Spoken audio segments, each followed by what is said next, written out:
All right, guys, today we're going to talk about the knee cut system that I like to use. It composes of 3 different versions of the knee cut. One of them is the traditional. 2 of them are ones I learned from Leandro Lowe some years ago, back when I was a white belt. I've used pretty effectively ever since. So, to start, generally speaking, on your back.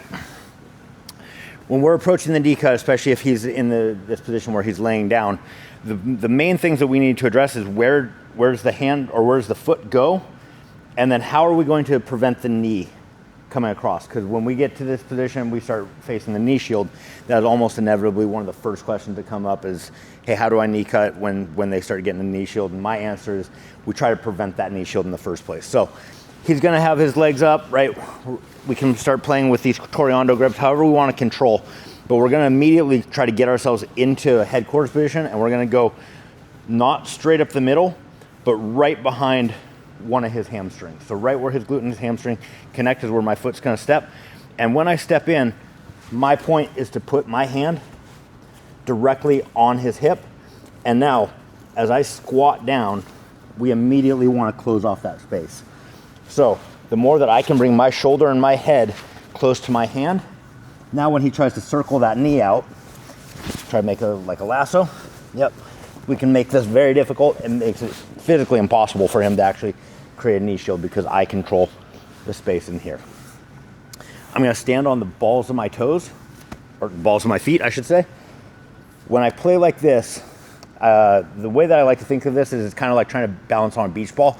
I don't want to try to be stable.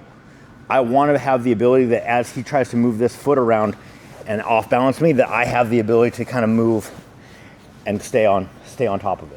Now, the traditional, the old school way to do this knee cut involved, generally speaking, a grip right here on the collar. So like right at the kind of the line of the pectorals, grabbing and grabbing the far side sleeve. And as we slide out, I take this step out to the side and my knee cuts across. We are pushing and straightening this arm a bit. I never want to lock it out, but I want to keep it relatively straight, put my pressure over it, and then pulling hard up on the other side so that if he tries to turn into me, it's very difficult.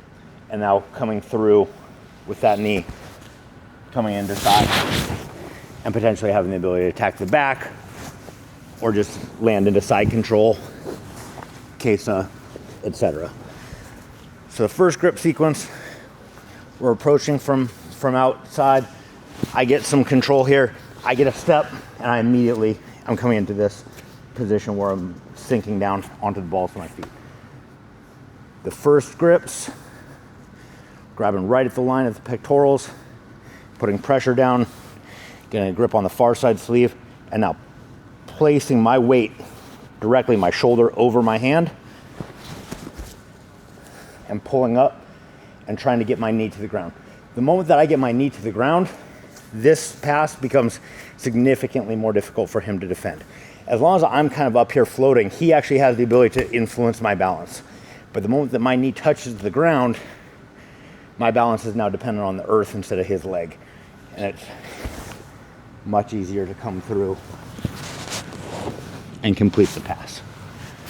So, old school, they used to call that the Margarita pass. That was Margarita's favorite pass. Now, my favorite way to attack this pass, same thing, landing in here, and this one's transferable from gi to no gi, is waiting for an opportunity to take an underhook. So if I can take an underhook on this side, we're gonna be in a great position to take this pass. So we're in here fighting, I take this grip. Whatever happens, as soon as this arm separates and I have the ability, I'm going to shoot my arm in deep and my head is going to go to the other side and make a block. And it's going to function much like a crossface. So arm goes through, my head goes down, my hips are going to come up, almost like a tripod pass. And as soon as we're here, this is a very, very difficult position to deal with. When he tries to change my weight distribution, I've got a handoff to the side. It's very easy to come and slide through. So it's a little bit more ballistic in nature, but it works fantastic. We come here, playing in here, fighting for position. I see this opening, my arm shoots, and immediately my forehead goes up right next to his ear,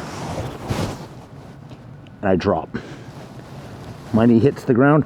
As soon as my knee hits the ground, this pass is principally complete. Foot steps to the side, step through, I can gather that hand or that arm. Create a variety of positions to complete.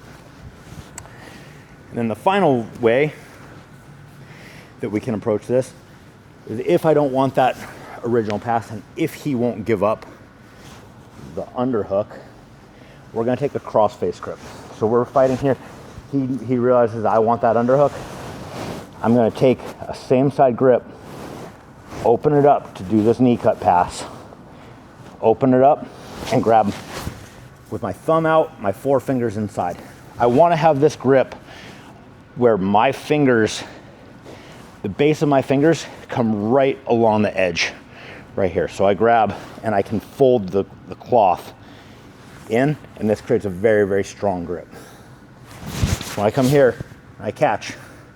My knuckles are right by his ear, and what I'm going to do from here is open my elbow to go right across his chin. I don't want to go under here. There's a tendency to think that this is going to work.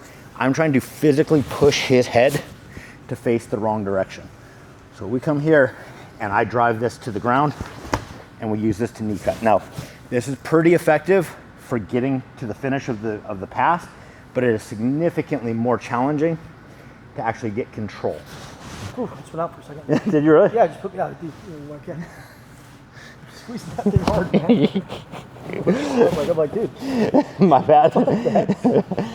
Across the chin. Yeah, no, all right, I'm good. Good? Yeah. You don't put me out. So, not the last time. Yeah. So, when we take this position and we can drive this arm across, it becomes easy to complete the pass. It does become more difficult to control. We can certainly use the grips here to do some of the control work, but because I don't have something pinning down this side, his ability to scramble becomes a little bit more enhanced. So when I come through and I pass, I have to be ready. There's a good chance that he's going to start turning into me, and we're going to start having to come up into north-south, circle around, do a variety of different things to try to complete the pass. So it's a great pass to get your points. It is a little bit more difficult to consolidate and complete. So come here, I'm pinching his knees together, hand is right at the hip, leaning forward, I open, I get my grips. Again, the base of my fingers go right along the edge of that lapel. I drive that arm across. We finish the pass. Now, depending if he turns out, turns in, we're gonna end up circling to north-south. If he turns that way, we can certainly go to attack the back. But those are my three favorite ways to attack the knee cut pass. That is the system that I use. Been using that since white belt. Hope that helps, guys. See you on the next one.